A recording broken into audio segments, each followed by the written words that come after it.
My name is Daniel Zealy. I work in EADI under Katie.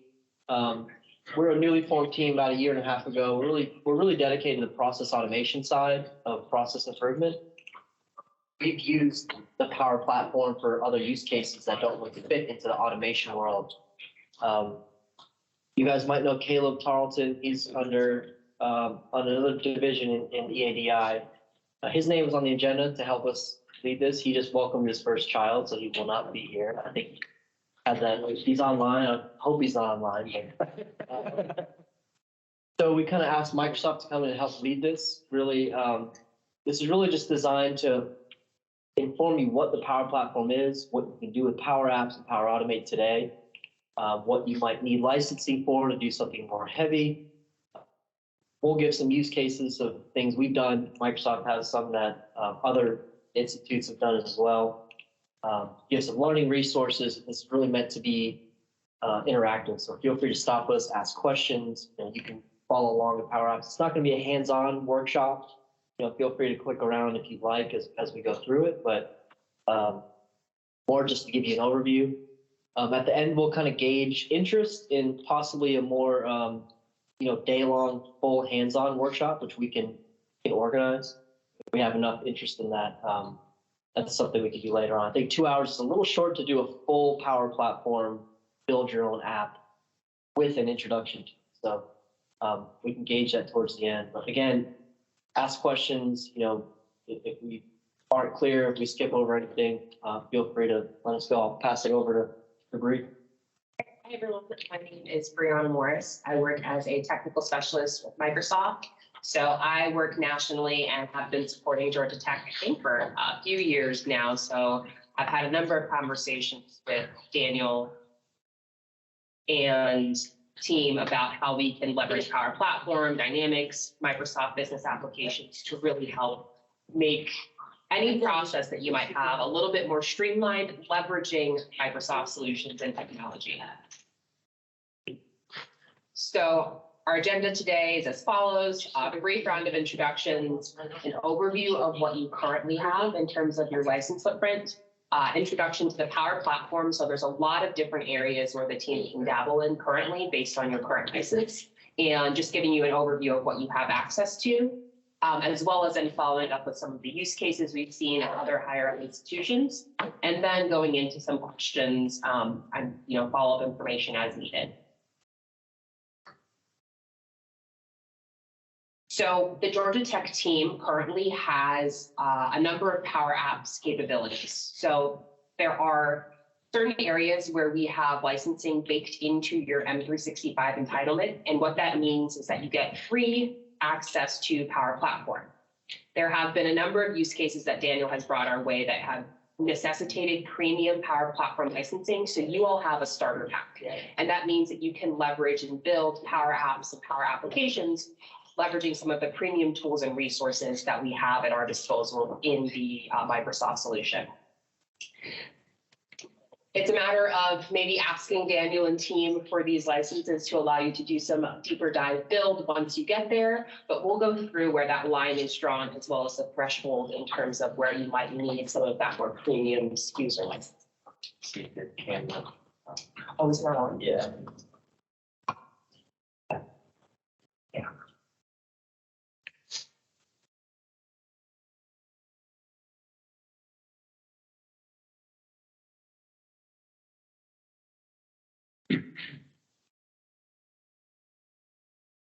Apologies, folks. Give me 1 second. Wouldn't be a conversation without issues.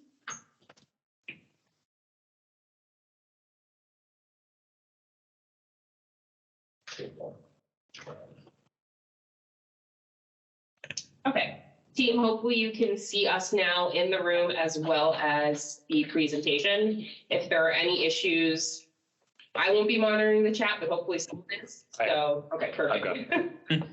Feel free to shout out. Okay, enough about licensing. That's the least fun part of the conversation. As we get into business applications and Power Platform, you can see here there's a whole breadth of solutions that you have at your disposal. We separate this into first-party applications and Power Platform. First-party applications are essentially solutions you can buy off the shelf for very specific business use cases. Like if you need a ticketing system, an ITSM solution, if you need to send out communications to your student body, there's a marketing tool for that. If you need to start thinking about leads and donors and having a way to optimize your sales process, there's a first-party solution for that. And the difference between the Dynamics and Power Platform stack is that Dynamics, again, is something that you can purchase off the shelf with minimal customization based on those very frequent use cases.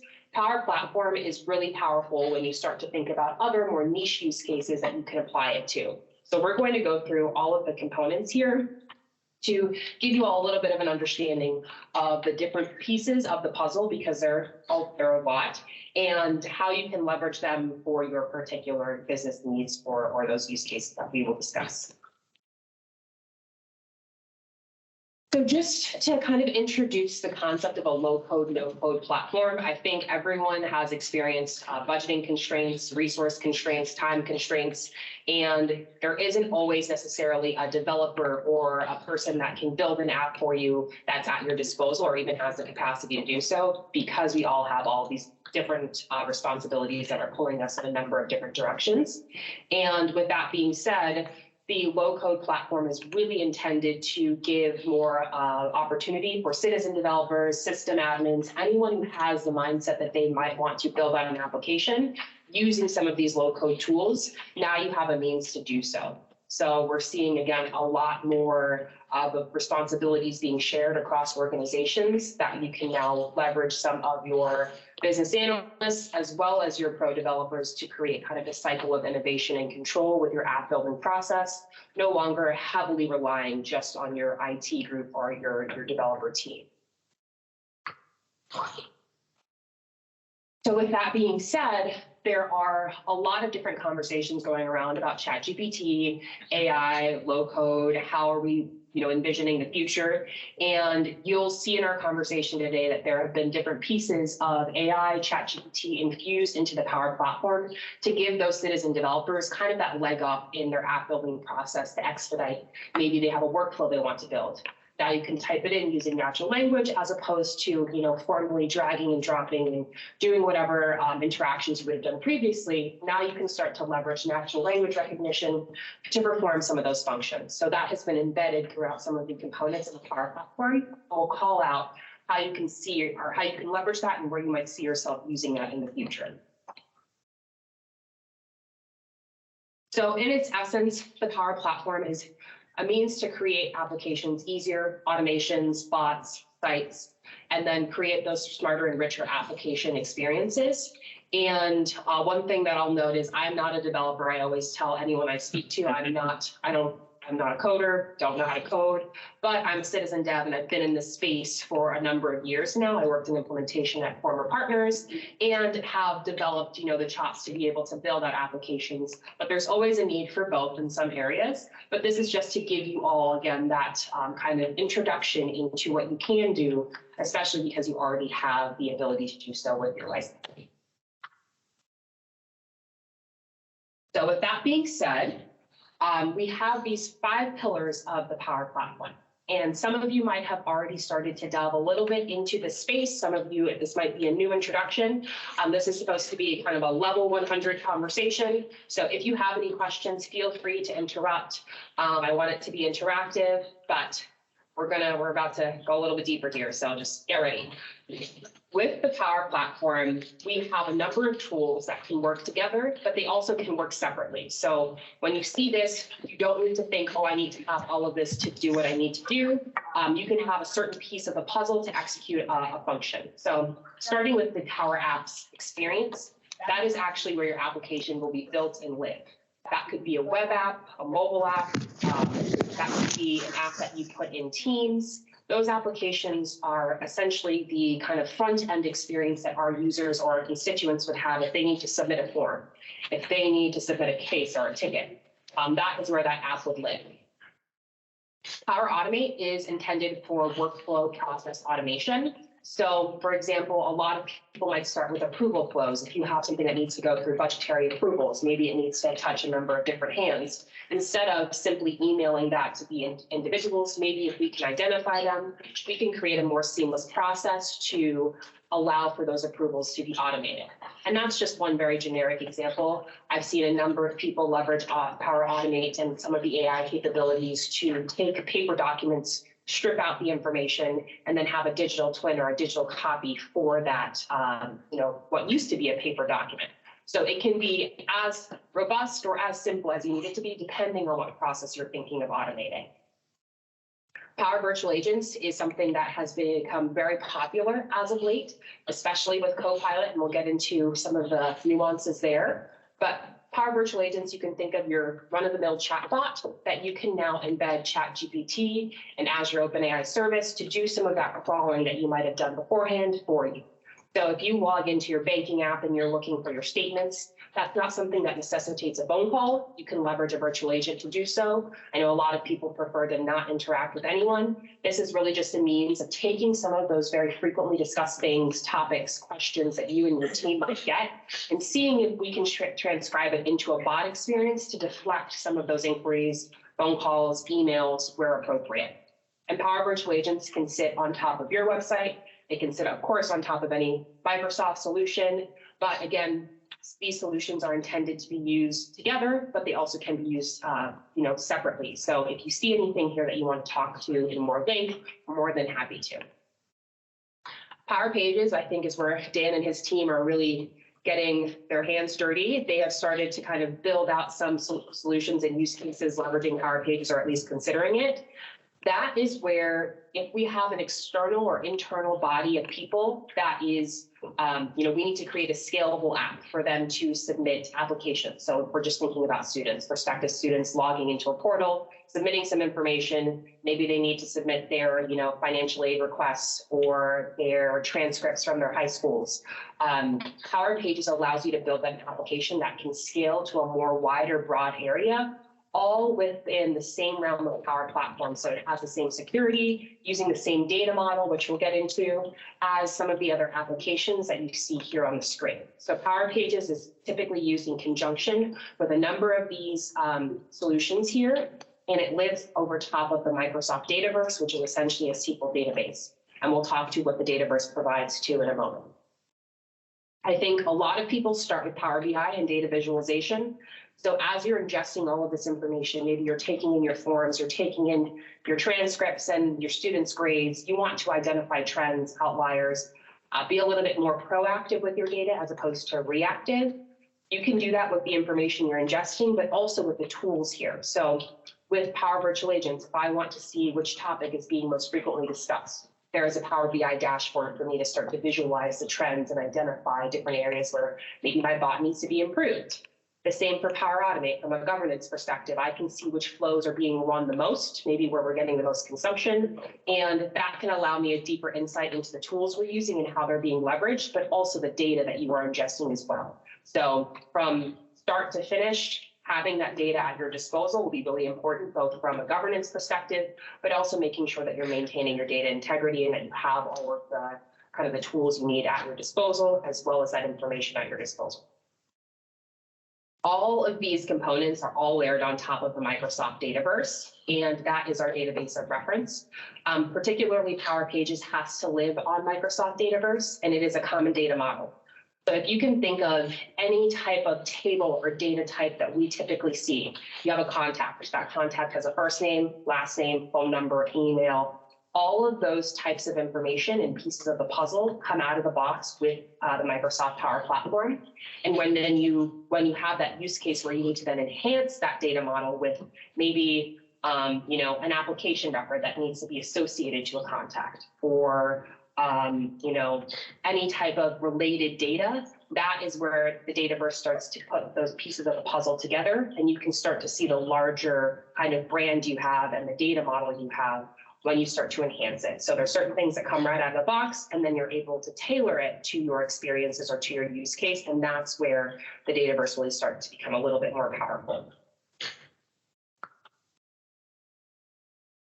So when we get into these conversations, At most, it can sound salesy, but really the Power Platform is intended to kind of pick up where your other applications fall short. So when I mentioned earlier that you can take these different pieces of the puzzle and place them where you need to, of course, you have your technical debt, you have your systems of reference that aren't going anywhere.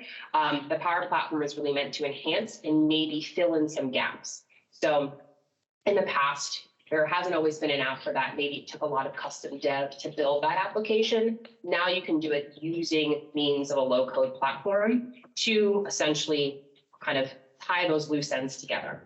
So this is another way for you to unlock a lot of your business data leveraging Power Platform. So you can see here in this graphic, you might have an ERP system, you might have your HR system, or your LMS system. You can have Power Apps that kind of seamlessly play together with your teams, with the Dynamics application, and speaks to all of those different pieces of the puzzle to give you that kind of one-stop solution instead of having to navigate from maybe one system to the next to grab pertinent information. So this graphic is going to move way too quickly, but to break it down a little bit for you all, within the Power Apps and Power Platform space, we now have a means of creating applications as quickly as possible. So taking your build, your development, and then taking it to production has been, the time it takes has been reduced. This image or this kind of very quick video that we're navigating through is just one way that you can create an application using image recognition. So let's say you're old school, you mock up an app on a napkin or a piece of paper. You can upload that image to the Power Platform and have it scrape that information, try and match your data as best as it can. There is still going to be, of course, some human intervention to make sure it's gotten every piece of information correct. But you can see here, if I want to kind of ingest contact, first name, last name, some of those more key and common pieces of information, I can draw something and bring it to life to then schedule an appointment or create an application.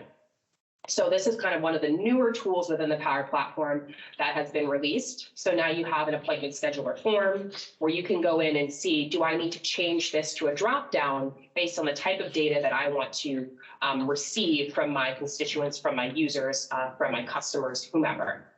And you can start to bring these applications to life using, again, natural language recognition or form recognition, a number of different ways, whatever works best for you.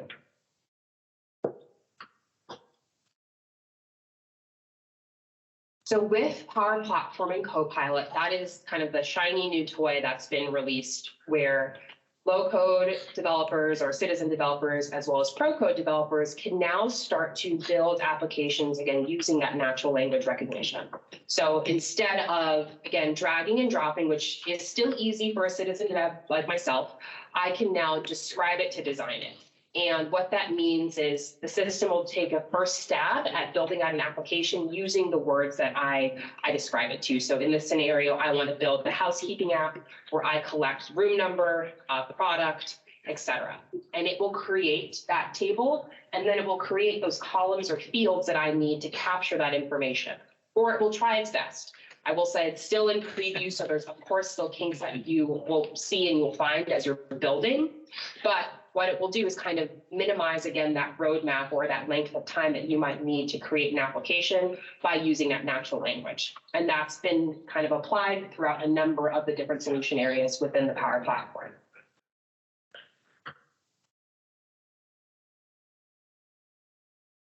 Too quickly there.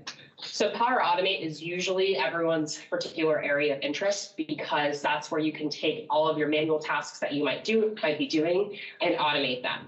So there's a number of pre-built templates that you can leverage. I mentioned the approval flow earlier. That's a very common one that we see. But these pre-built templates are available for faculty, staff, and students for you to see what are other people doing, what's tried and true, what is maybe a common process that I might not have identified myself, and then see how you can tailor and enhance it to your particular business case. Of course, you're going to want to accelerate your productivity so you can focus on more impactful activities. I always say, you have your day job and then you have your job after your day job. There's never enough time in your day. Whatever we can take that is consuming a lot of those resources and see if we can automate them, that is where Power Automate would be most advantageous. So let's say if you're grading assessments or you need to send out email notifications based on when you receive a test or something like that, you can start to leverage Power Automate to use those what used to be manual tasks and create a more streamlined way of executing them. Power Automate has a lot of capabilities within it, both from a small scale to a large scale. So this tool can be used for personal productivity, but it also can be used to facilitate, let's say, integrations into your ERP or your SIS system. So within the tool, we have API connectors. And these API connectors, if there isn't one already readily available, there's already over 1,000 now, you can create your own. So that's where we see a lot of people really maximizing usage of their data, because maybe they have a system that they can't take anything out of, and it's a legacy app, and now you have Power Automate where you can create a cloud API. One thing I don't have here is that we also have RPA. So if you do have a legacy app that is on-prem and you don't have a way to retrieve your data from that legacy app, you do also have the option of robotic process automation to do so as well. So you have both the cloud APIs, as well as if you do need to touch that on-prem database, you can do that too. So with Copilot now, I mentioned earlier how you have the describe it to design it kind of functionality and thought process in a number of different areas in the Power Platform. So if you want to build out an app with that user interface, you can describe it to design it. That also is the same case for Power Automate. If I have a flow that I want to build, now you can use natural language to create it. So you describe what you want it to do, and that can speed up your development. You also then have to format it by data examples, so you can provide data examples of how you want your information to be essentially spit out, and it can automatically generate that formula. So a lot of times during the development process, we see a lot of hand-holding between citizen devs and pro developers, specifically for Power Automate, because I don't expect my citizen devs to be able to build out an integration, right? That's still going to probably live on the pro developers, but we can alleviate some of that burden from the interface, from the app building process with, again, some of those other Copilot features to allow them to do more of the low-hanging fruit type of capabilities. And that's where we have that kind of symbiotic relationship between your pro devs and your citizen devs. So my Power Automate is usually the area that I see in particular where people are working closely with their pro devs as well as their citizen devs to create that process. Because you have your business owners and you have your developers, you're still going to need them built. With Copilot, you also can edit and extend your flows. So if I need to make updates to my flow, if I see that maybe we're incorporating some new business requirements, you can also edit using natural language. So instead, if I need to add an additional variable that I need to track, or I want to also capture an email from my students, again, you can use natural language to build it, but then also edit it as you go through the process. And that makes it a little bit more easy to iterate and build and remove those blockers that you might have seen previously. I'll just go through a little bit quickly here. So you can see here in this very small graphic, I'm sorry, everyone, if you use your natural language and type it in, I'll read this to you. So every time someone responds to a form survey, store the response in Microsoft Teams or Office. And now what this will do is create those steps for you. You still will need to go in and, again, tailor with some of the variables that you might want to capture, but it will give you the framework for that flow. So you'll see here that I needed to touch Microsoft Forms to capture that survey information. I needed to get the response details. I then needed to store that information in Office as well as Teams. So it's creating kind of the framework for you to then go build on top of based on the language that you're using. I will say very candidly, sometimes it plays nice and sometimes it doesn't. It still takes a lot of very descriptive language, but it's been getting a lot better as people are going in and embedding the technology and trying to see how you can leverage it to build out your use cases and build out your flows. And this new way to create flows runs on OpenAI. So this is all driven by some of those GPT models that I'm sure you all have either seen or used. And this is really going to help transform how we build applications, how we build flows, how we build some of these core pieces of our business.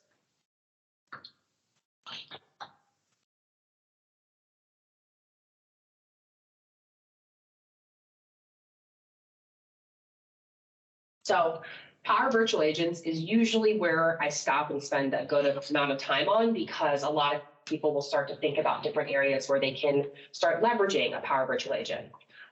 So this is a way that you can engage with your students and faculty anywhere via the seamless conversation, where either one, you can choose the route where I know what topics people are calling in about. I talk to them every single day. I'm going to build a bot specifically pertaining to these topics that I see. Or, let's say, for example, I have a use case where I have a kind of a knowledge-based repository, or I have a PDF, and this PDF has instructions and people keep calling me to kind of dissect this document that we've already published. I can now create a Power Virtual Agent that sits on top of a document, sits on top of your knowledge base, sits on top of a site that will then crawl that site using GPT and using Copilot. So there's a lot of different ways you can start to think about building your bots. And this essentially takes a lot of the legwork out, because all I need is a URL. In a moment here, we'll see kind of a video of how you can leverage Power Virtual Agents almost instantaneously if you already have that knowledge-based repository built out. Your bots can be easily accessible. As I mentioned, all of these components can be leveraged separately. So if you have a Power Virtual Agent that needs to sit on your proprietary site, or you want to put it in Teams, or you want to put it on Microsoft's Power Page experience, you can start placing these bots wherever you need to. Particularly, I think SharePoint is probably a big area where people might leverage bots as well. Now you have the flexibility to do so. And it really can help you facilitate the navigation of your different knowledge-based libraries, and help connect those resources to kind of the information that people are sourcing. So with Copilot and Power Virtual Agents, there are kind of two, again, different tracks that you can take. You can build a bot using natural language recognition. So again, describing it to design it. If I want to build a bot that helps my students look for their transcripts or their GPAs, now you can reduce that bot generation time by just, again, using natural language. Of course, you can still do it manually. You can still create it kind of the old school ways I like to describe it. Sometimes I like to have that control. But what's really powerful is the conversation booster. So being able to connect Power Virtual Agents to your data sources, like those websites, like those documents, like those PDFs that you might have, in minutes right out of the box. And when I say it's really as simple as kind of taking that URL and placing the bot over it, that is all that's required, is that you know your URL or you have your document. So in this particular example, again, very small, apologies. I use this kind of conversation track live as well. If I wanted to create a bot that would sit on top of Disney's website, and I wanted to look up the best time to go to the park, that information is already published by Disney. It's just a matter of us now creating the bot using the Disney URL, and then essentially testing it to see if it's doing what it should be doing. So in this particular example, they're asking the bot, how do I book tea time? It's returning the information that it crawled to the website and grabbed, as well as the source of where it came from. So one of the biggest questions after the fact is, how are we validating that this information is correct? How do we make sure that it's maintained appropriately? And all of those kind of components go into your governance, your as well as your Power BI that's generated from the bot as it is interacting. You will have a means of seeing, hey, did we hit the mark with this answer or did we not? How can we improve? And kind of the caveat here is that as you are, deploying this and you're just letting it crawl your website, you do also have to maintain your knowledge base. It's only as good as the information that it has access to. So those are some of the things that you might start thinking about if you decide you want to leverage a virtual agent in this capacity. So this has been very hot topic as of late, given the fact that, one, you can test this out yourself. If you have a website, you can go in and see if it works for you. And then usually people will come back and say, okay, what does this cost? How do we make this work? But these capabilities to build it and test it are already included in your licensing.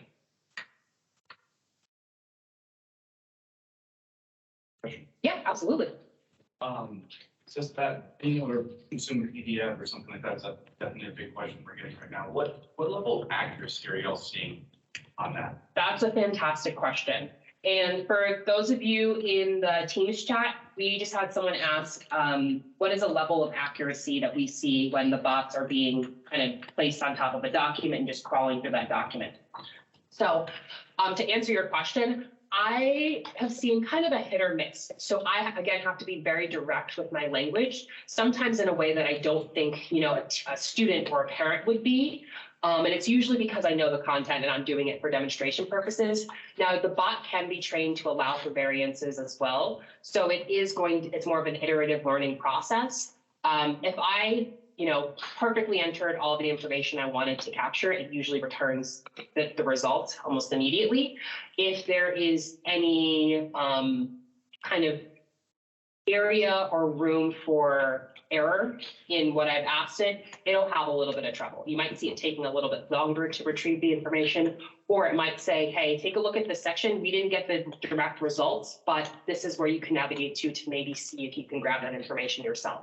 So to give you a percentage, I couldn't be completely sure, but I would say as of right now, I've seen maybe like 70% accuracy with the bot. And that's usually a lot better than having to build out something, from scratch. So that is my kind of very candid take as someone who's been testing it myself for these conversations, for these purposes. And as is usually the case, we have multiple solutions to fit a need. So there's also an Azure bot service that you can leverage. And what we're seeing customers do is use ChatGPT to create all the iterations of a question. So instead of where do I find registration? It's like, what if I want to register? So whatever variation of asking about registration, ChatGPT can then go through and create those 10, 20, whatever variations of the question to help the model return the answer you want. So a lot of times it just depends on the use case. If it's a very straightforward, here's the document, pull it from here or not, that type of thing versus, well, it could be fluid and we want to build model over time. That could be a different conversation. Yeah, so just for example, we've got some interest from some of these PDFs are like 400 pages long. Yeah. Grant writing, proposal requirements. Yep. So I'm curious because I want to set the expectation of even if we were to use this, it wouldn't mean you just walk away from the chat bot. It's more we need to get to that section of the document. So maybe both, right? Absolutely. So with Power Pages, typically you'll see Power Virtual Agents and Power Pages working together. So people will take that bot and place it over a Power Page experience where we have maybe a knowledge-based repository that we are publishing to our internal or external constituents, whoever that large audience may be. But Power Pages is essentially an extension of the Power Platform. So that common data model that I was talking to earlier, you leverage the same data artifacts, those pieces of information you want to capture, and that is something that you can publish, again, to that larger audience. So now you have this consolidated space to create a website, design it, arrange it with your branding, maybe the language that you like to publish. If you have templatized things that you've done, you can create this standardized way of creating and publishing websites. And it leverages, again, that same data model that you maybe built out for an application, a smaller application. So all of this lives within the Power Platform. Again, they're just different pieces to the puzzle. This also has Copilot embedded in it. This is still very much in preview. I actually want to go leverage it the other day to build out a website and essentially, natural language, describe it to design it. It returns, those same values if I want to add a table to my site to ingest applications. That's something that I would use with my natural language. And then, of course, it would do its steps in and ask, hey, is this accurate if you want to then embed this in your website? So a very similar function to some of the other pieces of the pie that we saw earlier.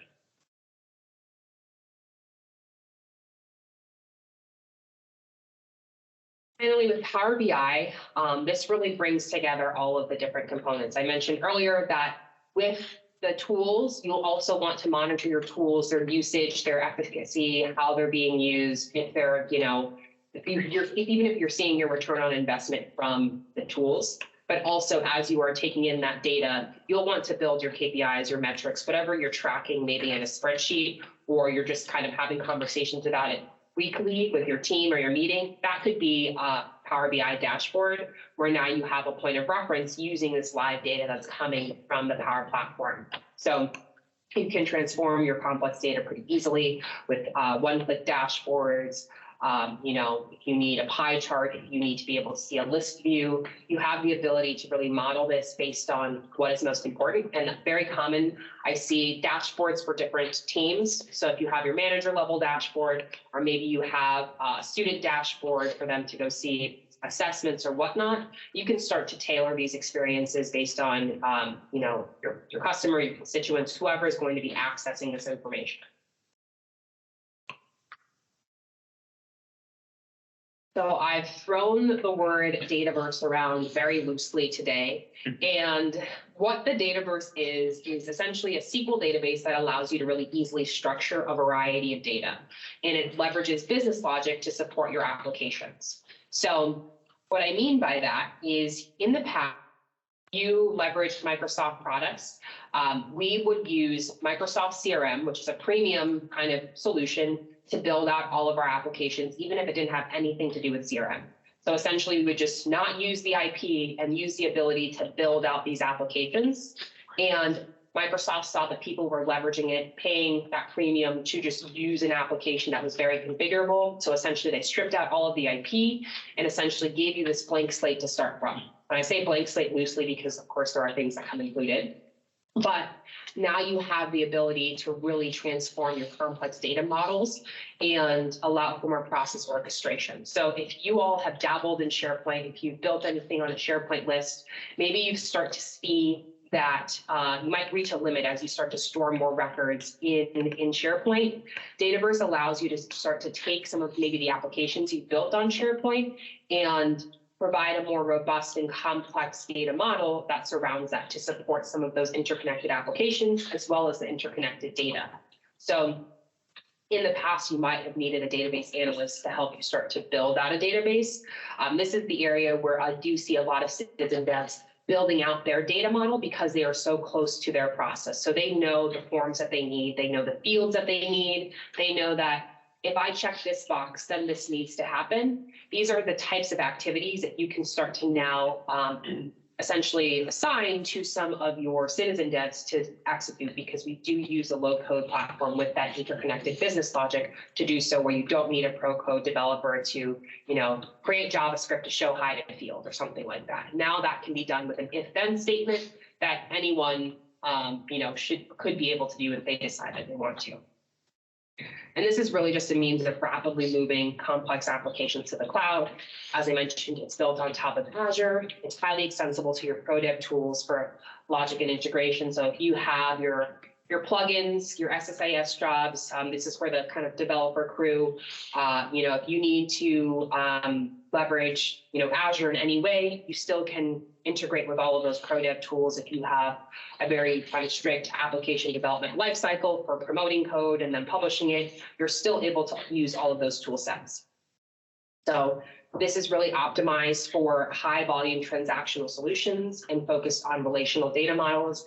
And we have a couple of images that we'll see that should paint the picture of, the type of application you might be able to build.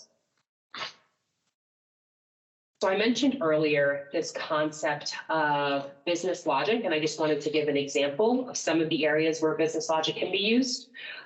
So out of the box, the platform allows for business rules, roll-up fields, calculation fields. And what this means is that in the past, maybe you needed to aggregate some data or do a calculation. That might have required code to do so. If I wanted to see, okay, what is my student's GPA off of all these records that we are ingesting? Because she has 10 assessments, she's gotten a 97, a 98, a 99. What is that average? In the past, you might have used code to do that calculation. Now that's simply a matter of creating a calculated field where you say, hey, aggregate all of these individual pieces of data and then divide them over, the total amount of assessments that we have. And that's simply using kind of logic as opposed to code. So it gives you the means to start building out more complex operations, leveraging this tool set. So that's a task that, now I don't need to consume some of my developers' time to do. Maybe I could give that to a business analyst or a system admin. In my former life, those were the kinds of activities that I would be doing because it's a little bit more scalable when you are using that, the proprietary technology and allows you to do things more quickly of that nature.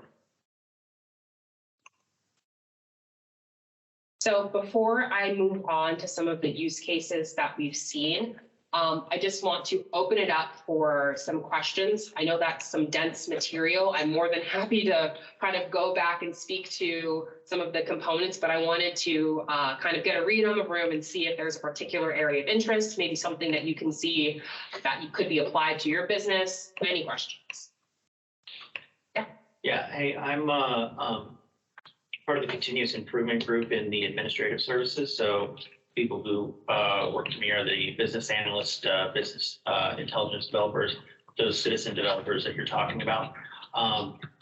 Presenting a new environment for folks to work in is often a lot of daunting. It's been often daunting, especially when they have a lot of work that they're working on and they're more comfortable just going in and doing things the old way that they're used to than spending a few days hacking around a new system that may eventually be better, but you're not getting anything done. Do you have recommendations for how I can introduce these citizen developers to these tools so that they can start being effective quickly, and then maybe build out, be more comfortable working in the environment and getting the more in-depth knowledge as they work through experience? Yeah, absolutely. And I will say, as easy as I say that this platform is to navigate, there is always a learning curve. Of course, people are going to want to do what they're used to doing. And having someone or having people to be an advocate for it is usually how the adoption works, because if you don't have that, no one's going to use it. No change management will be able to corral that. We have a number of training opportunities as well as kind of self-led courses and environments that for developers, if you want to go in and play around, it's completely free and it lives forever. So there are a number of different paths that we can take. Usually we have hackathons. So maybe a day session, a 2-day session for you and your team to sit down, think about an app that maybe you've thought about in the past and you just haven't had the time to do. And with a partner, we then construct that app, deliver it to you. And then that usually gives people a good feel of what they can do within the platform. Now, of course, there are a lot of other different routes that we can take. If you have self-learners, there's kind of guided training as well. But I would say usually the hackathon or usually, some type of more structured training helps people get the vision or paint the picture for them. Because until you do it, you're not going to be interested. You have tons of other responsibilities. There's a lot to learn about the platform, especially with AI and Copilot too. So we're here to kind of help facilitate that conversation wherever you need. And I'm happy to, work with you and work with your team to see what fits and what works best. And is that included in our current licensing or are those additional charges? I'll double check. If they have unified, then we should be okay. Yeah, they do have the. Okay, so we can. Great. Yeah, absolutely. I have kind of a two-part question about Power Pages. Where does that fit in with the entire ecosystem of Microsoft-driven sites, whether it's SharePoint site, team sites, things like that? And I recognize those kind of sit on top of each other. Right. And then the second part to the question is, at Georgia Tech, we use WordPress and Drupal for most of our site development. Is this complementary to that, or is this kind of an instead of type feature? Absolutely. So for your first question, if you have SharePoint, if you've built that on top of SharePoint, you know how powerful it is. Where Power Pages is a little bit different is that it can reach an external audience, first and foremost, without issue of authentication and security. But it also has kind of the advantage of being built on top of the Dataverse. So you have your data model, which is a little bit harder to construct on a SharePoint or a Microsoft Teams site.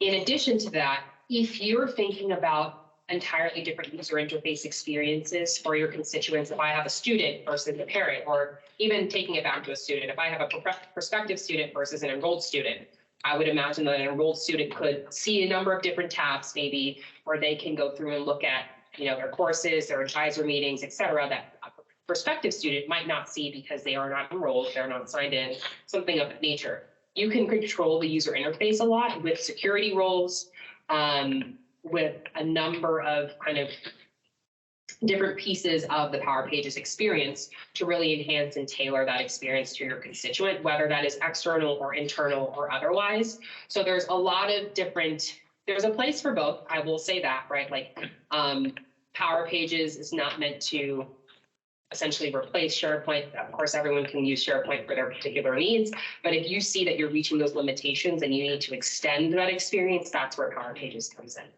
So that's, and I can provide absolutely more information on maybe, you know, what's the best use case for SharePoint, and then where does Power Pages come in? So you can kind of see what that looks like. Okay. And then to your second question, if you have a WordPress, you know, or you're using a solution like that, I'm never going to say rip and replace, but just for in terms of, you know, cost and effectiveness, if you can consolidate some of that work onto the Power Platform, that is where I think you might see, you know, some return on investment. So you can leverage Power Platform, Power Pages, as well as like our knowledge base for a lot of different areas if you're already doing that, and consolidate some of those costs. But of course, that's going to be on your time, you know, your level of comfort as you vet and see if it can work for your use case. I would say, you know, again, if we're pinching dollars, then you might want to think about consolidating, but that is, again, totally up to your discretion. Great, thanks. Yeah. So I've got kind of two questions. First, I want to just clarify. So when we're using the term co-pilot here, that is separate from the eventual co-pilot 365, where it'll be in here, everything else. I just want to. So if you've ever seen Oprah's favorite things where she stands up and like, you get a co-pilot and you get a co-pilot, like a lot of the solutions at Microsoft now have co-pilot. So the M365 co-pilot, which gets into Office and all that, is separate, same in theme. The co-pilots that Bree is talking about here is specific to Power Platform. So Power Automate Copilot, Power Apps Copilot, Power Virtual Agent Copilot, that's all included within the license of the Power App. Next question then. So the Copilot, I'm actually watching David use it, so that's included. But if we're looking to actually leverage those OpenAI services, that's a separate Yes. cost model, right? So Like let's say Yeah. virtual. It's separate. to caveat that, we recently just changed the licensing specifically for Power Virtual Agents. And now the OpenAI service is included in the total cost of a Power Virtual Agent. You have chat sessions that you can engage in. If it is something that is not leveraging OpenAI, it's a one-to-one. If the bot sends a message and we get a message back, excuse me, that counts as 2 individual messages that goes against kind of the allotment of sessions that you've purchased. And if you are using OpenAI, it is a 2-to-1. So if we have to crawl whatever, that is considered 2 messages instead of that 1. So that is their way of trying to simplify it, which helps and doesn't help. But essentially, if there's in any area where we're leveraging OpenAI, you can consider that 2 messages. If it's just a regular chatbot retrieving your information, that's a single message. And that's all included in the Power Virtual Agents licensing that was just released maybe like a couple of weeks ago. Yeah.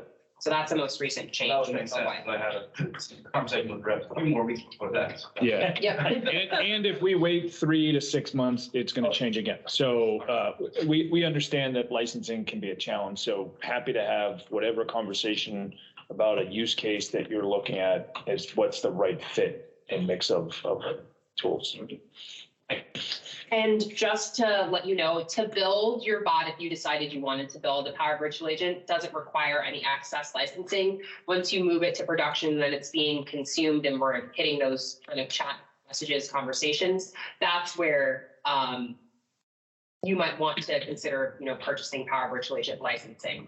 But to build and to test within your license structure right now doesn't cost it. So we could prove concepts. Right, exactly. Yeah. Is what I'm trying to say, speaking against you. Yeah. Yeah. Okay. Any other questions?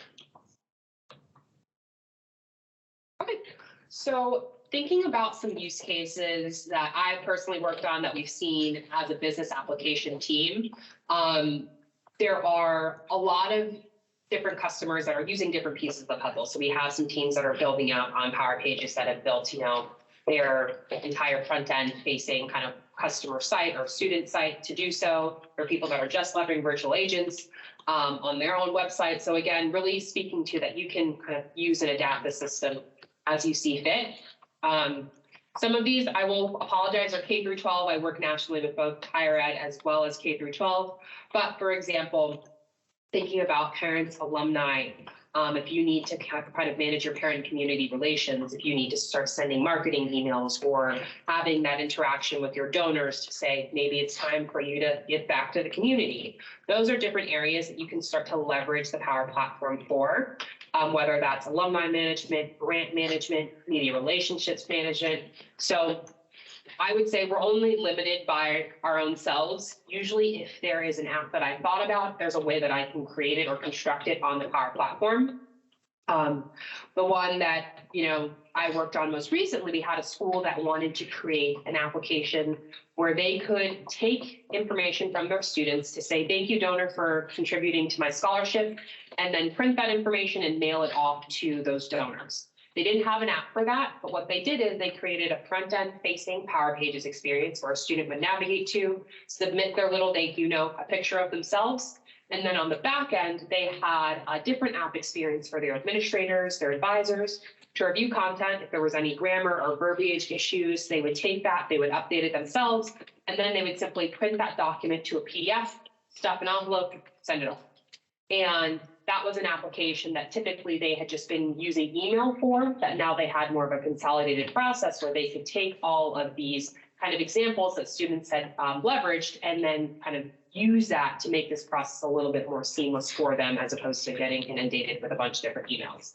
That's a very simple application, but it was something that was top of mind to them and something that helped them. So I'm saying you can think of anything and it could be a POC.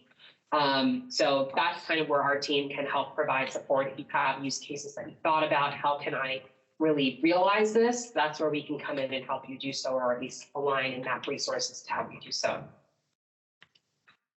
So anything paper, think about how we can digitize it. So we had a school that had their fine arts department. Part of the requirement is you need to do a performance or have a show or do something. And if you just think about the steps of, I need to get my performance approved. Once it's approved by my advisor, I need to then schedule it at a hall and it needs to maybe have catering. That process, when the semester would start, it would take them at least 6 weeks before they could even start doing their first one. They built a Power App. So the student would go in, submit their request of what they wanted to do, that automation of approval, then they would work with the scheduling and the catering and all that. They got it down to less than a day to get that approved, scheduled, booked, invitations sent out, all of those kind of things. So that manual process of I get it here, I send it to him or her, she has to do this. Oh no, I forgot to include the right spreadsheet. Do you have this version? You didn't download the latest version, all that fun stuff. Those are examples that we've seen have the greatest impact. I know. So the Power Pages, what's the advantage of doing a Power Page versus doing Microsoft Forms and then having to do all of those things? Because if you're using Microsoft Forms, which is what we're using in certain areas, how would that relate to converting it over to a Power Page? So can I ask what you're using Microsoft Forms for right now? Data requests. Sorry, Data requests? data requests. Okay, and then what type of information are you capturing? Everything from the name, what type of request they're asking for, department, the category that they're requesting the information for, things of that nature. And it's about, 10 questions? Comes out to be about 10 questions. And then I built a Power Automate in the back that once that form is done, then the email gets sent out to the department, to the people who it belongs to. Correct. So of course it says if it's a data request for utilities, the email will get sent to the utility department. And the reason I'm asking is because as of yesterday, something else has come up and there may be another need for a different type of form, and I'm trying to decide, various options, and now I'm trying to see, so this power page just came, and I wanted to know, what would be the advantage and disadvantage of one of the other. Okay, no, that's a perfect example. So if you can imagine a Power Page experience where you have that same information, you're capturing your department, the type of request, all of that related data. Now, as that request comes in, you can imagine that you have a dashboard that you can then go see a list view of the departments that made the request. If for some reason it's a sensitive request or something of that nature, you can now tie security to it. You can track and give people visibility to the requests on the front end. So, for example, if I'm waiting for 5 requests that I've submitted, I don't know that you all have a backlog, maybe I'm bothering you, I'm calling you. I might have visibility to the status of that request to say it's in progress, it's being worked. I can communicate back and forth with you via Power Page experience, as well as an app that maybe your team spins up just for an admin level view. You can start to categorize your requests if we have priorities, maybe based on the type of request or who it's coming from. Not that we play favorites, but maybe. You can now see that more of a consolidated view, provide that visibility to your kind of constituents or who are submitting. And then also there's a lot of added benefits with security. If you need to create any specific lists, maybe you have a team that works on a particular type of request and another team that works on a particular type of request, you can start to segment out that work in a consolidated platform. And I didn't ask, but when the Microsoft form comes in, how do you then look at that? Where do you navigate to review that information? Excel and SharePoint. Right. Okay. I have backend for Excel so that they can go in and do the project management side of it, sign it to the phone. And the SharePoint side is where they go and view the dashboards and the charts. Right. Okay, exactly. So you can think of Power Pages and Power Platform as an extension of that. If you're getting a lot of requests, maybe if someone tries to navigate to that record on SharePoint as when someone else is opening it up, you might see a lag. You might see some issues there if they're interacting with the same data. There's usually a threshold where SharePoint no longer meets that need. And that's where kind of Power Pages can really step in.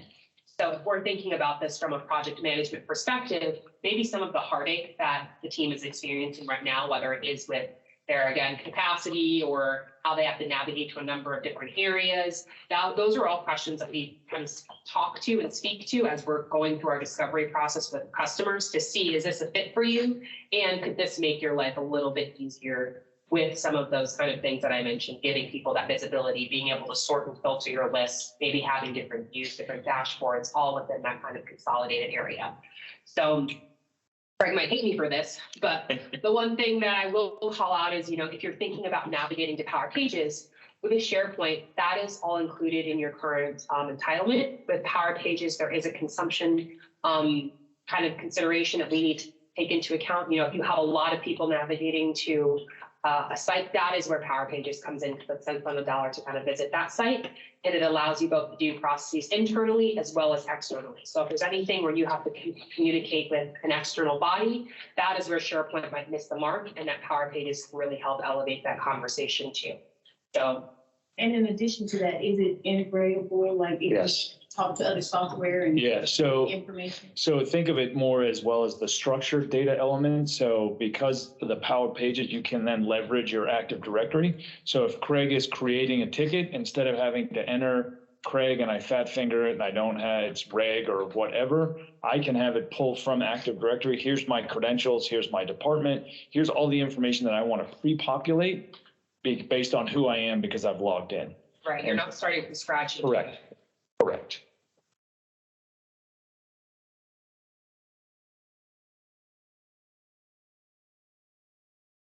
And anything that we are discussing today that we want to have conversations on, I'm volunteering myself and Craig if we want to go into, a little bit more detail about what you're doing on forms and see how that can be applied. We are more than happy to do so.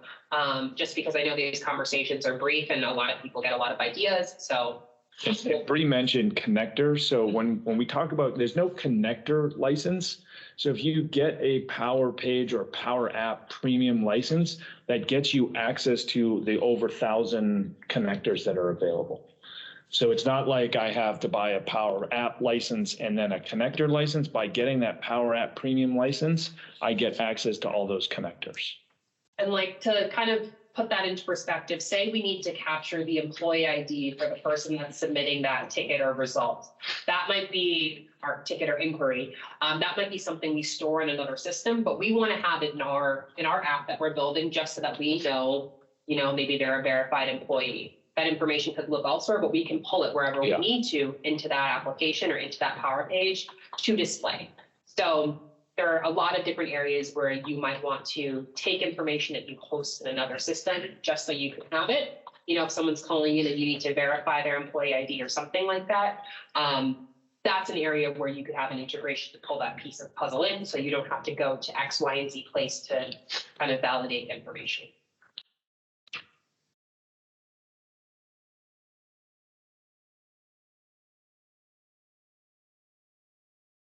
Any other questions? For now. I know there might be a ton afterwards. Right. So those are some of the use cases. This is a little bit more technical in nature, so if I lose anyone, feel free to let me know. But I wanted to kind of describe to you some of the different models that we've seen and how these building blocks of the Power Platform can then provide an application for you. So as we're talking about different forms that we might have or different areas where we might be taking paper things and needing to align resources, send emails, et cetera, the Power Platform provides that Dataverse or that common data model. So using your example, if we have that departmental request, that might just be a ticket that we take and we track their department, we track those, the services they're requesting, et cetera. Those are all individual pieces of the puzzle or fields that we need to have data captured in. And that would be considered our base build. Maybe we want to supplement that with, okay, now that we have that request, I want to make sure it's associated to a contact so I can see how many requests has this contact submitted. Now I can take it to the next level and supplement that data to create a relationship between their request and the contact.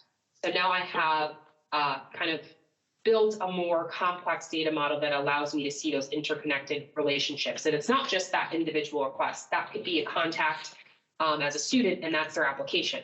And maybe we're also tracking, again, their assessments, or maybe we're tracking a number of different areas. These can create a kind of that contact 360, as we like to say in the Microsoft world, where you now have visibility into all of the interconnected applications as well as operations of that contact or that record in question.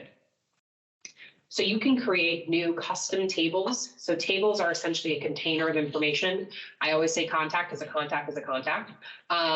And that's where you can then enhance that. So for my scholarship letter app that I was talking about earlier, we didn't have a scholarship letter table, but we created one and had a few fields to say your first paragraph, your second paragraph, and your third paragraph, and maybe some prompts on what they were supposed to fill out. Now that scholarship letter table is associated to that contact. I can see they've submitted their scholarship letter prompt, and it is associated to them in perpetuity. So the model is really to establish relationships so you can get that full end-to-end view and visibility, both on the front end as well as on the back end for our admin folks or back end folks who need to manage these processes.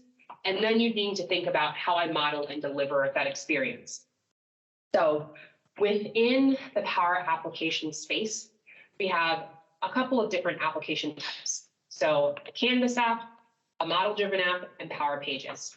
You can think of a Canvas application as a mobile UI, very streamlined, minimal clicks. If I have someone who's on the go and they need to submit an employee expense reimbursement request, they're not going to open up their computer or log in. Maybe that's just an application where I can take a picture of my receipt, upload it, and then have an approval flow on the back end where someone walks through and approves that request.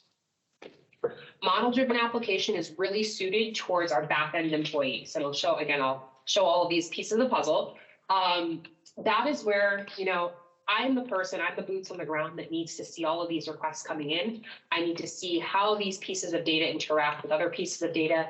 Maybe I need to see my dashboards, my KPIs, my metrics in a consolidated spot. That is where you can get the full end-to-end experience of the application as well as the data that we are receiving. Power Pages is where we then extend our applications. So not everyone is going to need access to your model-driven application. That is, again, where kind of the back-end employees live, the people that are building, the people that are testing, as well as the people that are really in the day-to-day lifestyle or work. Power Pages is for maybe the people that are submitting their information.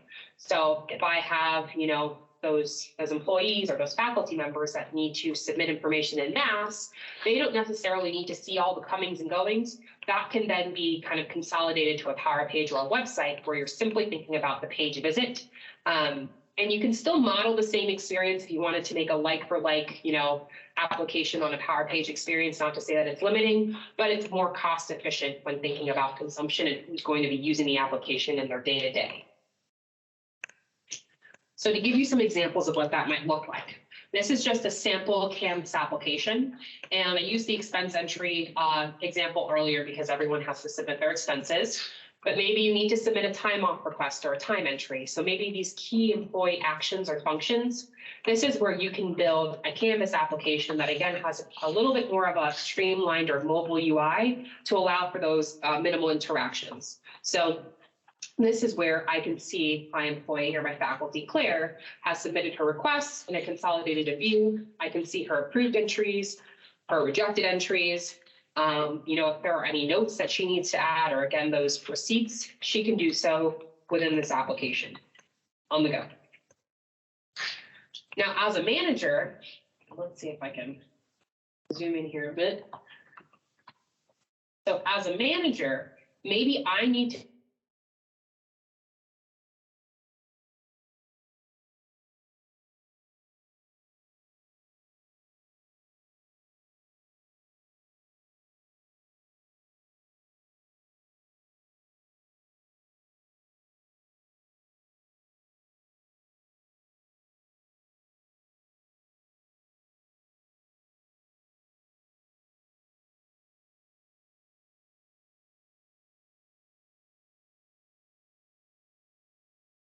if she needs to do any tasks.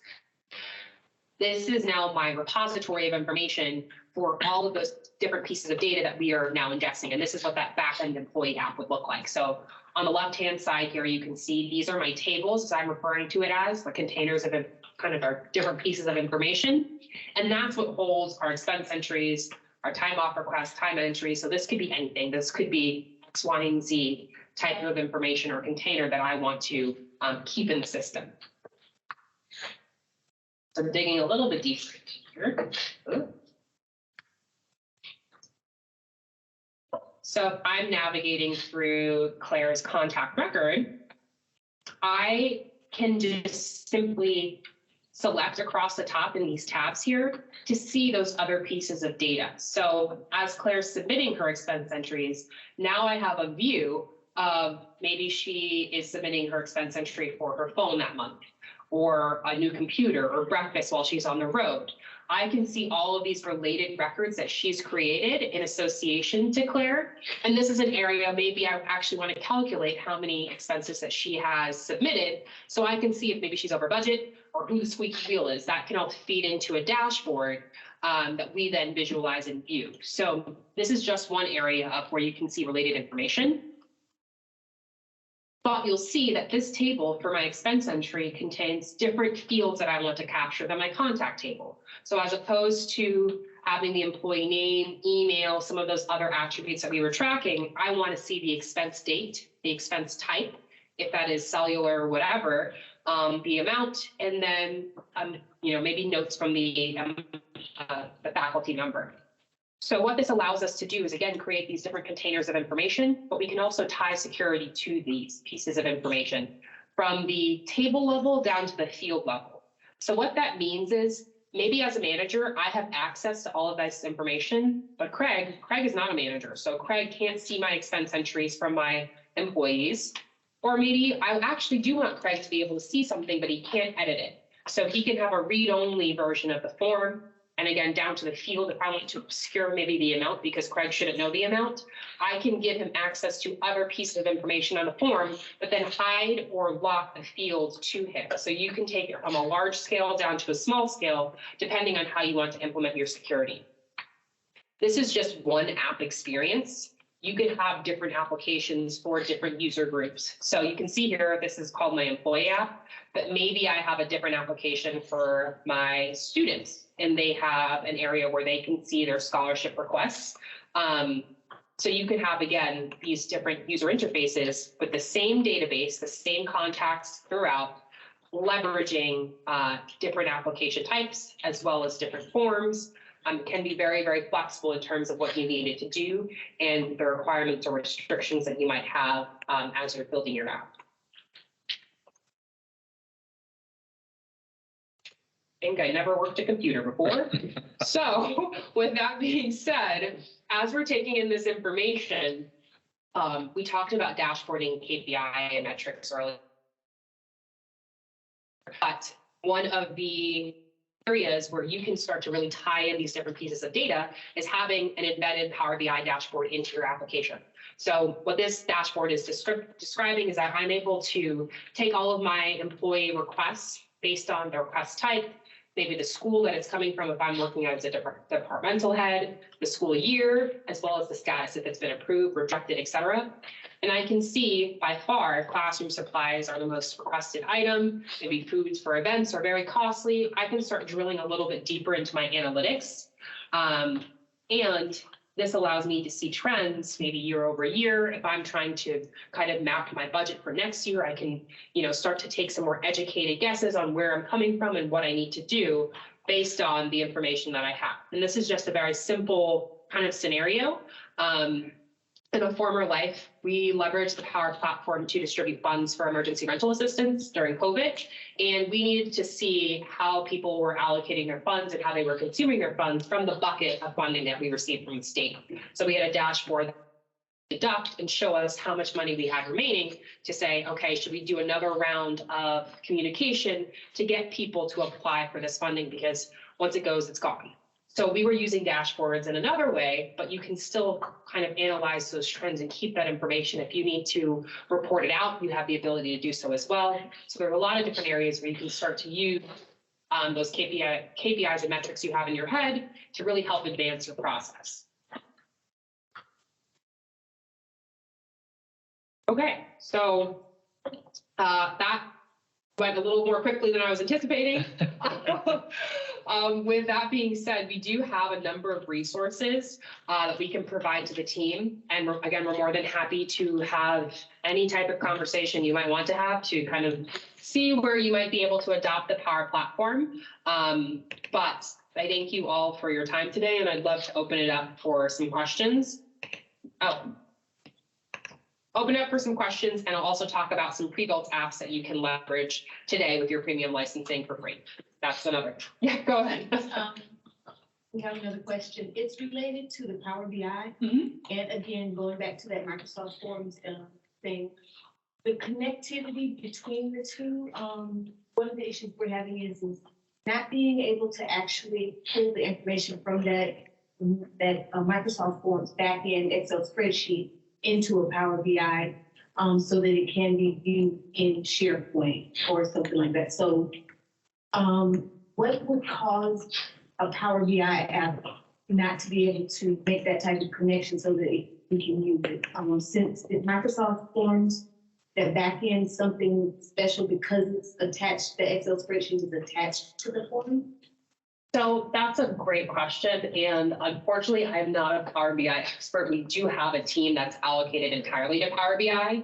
So it could be just top of mind. It could be something to do with entitlements as well as your ability to kind of share dashboards externally. But I'm more than happy to kind of take that as a takeaway, and we could schedule another call with our Power BI team to see exactly what's going on there. Because I can imagine that can cause a lot of extra manual work. That's why we created the little dashboards that we told you about in Excel on a separate tab instead of putting it in Power BI. Yeah. Okay. So if you're at Georgia Tech now and you're trying to develop something with power platforms, where would I go specifically? Would I go to Office 365 and see what apps are available to me? So that is a fantastic question, and I'll kind of answer it in two ways. So with the licensing, you have to be assigned a seated license to access some of the premium capabilities that we have talked to today that you do. So there might be a process within your IT team where you submit a request to get that premium license assigned to you. With your kind of office entitlement, you can navigate to make.powerapps.com, and that's where you can start to build within the Power Platform. So you'll see, and I can kind of take a step back here. And while you're pulling up, I'll say Don. Elena DeAngelis is over Microsoft. She has a form where you can request a premium license if you need it. But typically you kind of come to us and explain what you're trying to do first to see if it's needed or not. Typically if you're trying to connect data and do some more robust things, you would need to purchase the premium, but we can arrange that. Right, exactly. So you can navigate to this make.powerapps.com site and start to build out applications and build out workflows within this site. And you might see an area if you decide that you want to build an app, on top of Dataverse as opposed to on top of SharePoint. That might be an area where you need to talk to Daniel and his team to say, hey, could I actually have that premium license because I'm seeing some limitations in what I actually want to do for the app or Power Automate flow that I want to build. Because I see Power Automate now on my Office 365. For something beyond that. Yes, yeah. Yes, so building a Power App in Teams, as long as that app lives in Teams and it doesn't need to interact with anything else, that's included in your Office license, you're good to go. As soon as you now say, I want to take data from this app that I've built and push it here or pull it from some external system, and it could even be an external Microsoft application, that's where you would then need that premium license that allows you to do that. So give an example of one we did was the working at tech arrangement, which is your flexible working agreement you guys bought. I'll probably fill that out. That's a Power App. That's a Power App that feeds all that data into a SharePoint list. And then we needed a premium license for that because that SharePoint list is now loaded into EDW nightly, right? Because they want the ability to take all that data and join it with other tables from the warehouse and build Tableau dashboards. So we built that quick Power App that sits on top of a SharePoint list, loads nightly into EDW, and that's just an example of one that we've done. But a lot of times the SharePoint list works. If it's not a giant data set, then we haven't had issues with it. I think there's a threshold where it gets to a point where the performance degrades in the SharePoint list if the data set is huge, right? I don't remember the number, but Like 40,000. yeah, right. Very large. So once it gets cumulative over time, then that's when that SharePoint list is going to start failing. It would just start slowing down. Yeah. Yeah. But again, if that's the use case, you need to use Dataverse and purchase licensing, we can help. So just to give you all some ideas on some pre-built applications, we work very closely with a partner called Pragmatic Works, and they do a lot of training and have built applications. For example, a universal checklist app before the start of the year. If you're a teacher or a faculty member, you might have a number of tasks you need to do. So there's a lot of different areas where we do have pre-built solutions, Microsoft included, and those are our accelerators. So accelerators are essentially solution files that you can take and deploy into your Power Platform environment. And it comes pre-built with certain tables. So in our accelerator, I might not have a course table to track my course information for students, but that's something that's already been built out that I can now leverage. So there's a lot of different solutions that people have published, both Microsoft as well as partners, that you can use at your disposal based on your use case. And of course, then you have the flexibility to add on top of that if you need to enhance it in any way. This is just one example of one pre-built solution. And we paid the Yeah. partner to develop the app, and it's available for customers to use and download, assuming you have the right licenses. We had a large university in the Midwest repurpose this checklist app for residents' life. So beginning of the school year, you take your kid, I dropped my daughter off this year, freshman year, and of course, there's the antiquated 3-copy checkout, check and make sure you have a blind that works. There's no holes in the wall, all the things that you're supposed to have, check, check, check. She doesn't get her mailbox key until she turned that form in. They have taken that process and made an app out of it. So the RA goes through with the student as they check in, check, check, check. Great, now that's automated. If they discover something, there's a hole in the wall, we need to send now a ticket to maintenance to come in and get this repaired. That can all happen from the app that they're doing. So really cut down on timing and accuracy and consistency amongst their residents' life staff to make sure we're checking the same things, we're getting the same tests. They could even take a picture of something if they needed to, because somebody put their foot through the whole wall or what have you. So just an example. Right, and employee evaluation, also pre-built application, so if you need to evaluate your employees, track information pertaining to them. You know, these are, again, just ideas of things that you can do as well as pre-built solutions. So to get those kind of creative juices flowing, you know, there's a lot of room for play here. If there's a process that you thought about, feel free to kind of have a conversation with us and we can vet it with you and see how the platform can accommodate. So with that being said, I want to make sure I get to our contact information. I wanted to throw one more quick example before we wrap up. We can also just think a little bit lighter on this, where you guys might have all experienced this, but one of your units needs to house data, right? They need to keep track of something. What are they going to typically do that in a spreadsheet, right?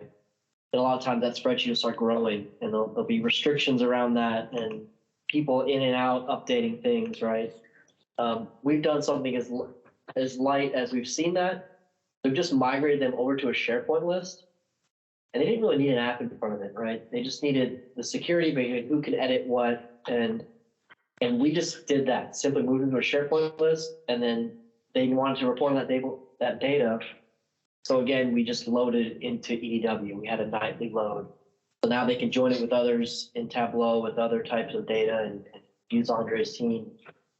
So just thinking a little bit lighter behind, sometimes an app front end is not always needed. Right. But we can use the power of the, Power Automate, things like that, just the native tools in Microsoft to help people out. So I just want to kind of throw that out there as an idea. Absolutely. There we go. Dan, is nightly the most frequent you can load, or how frequent can loading be? I think it could be more frequent. We only needed it nightly. They didn't need up-to-date data with those use cases. But if the use case is there where it's more frequent, I'm sure we could. And we work with the data warehousing team to kind of make that happen. So with that being said, that is all we have for you today. But again, I would like to leave you with, the offer that if you have any ideas floating around in your head, we're more than happy to have a conversation with you. But thank you all for your time this morning. I really appreciate it.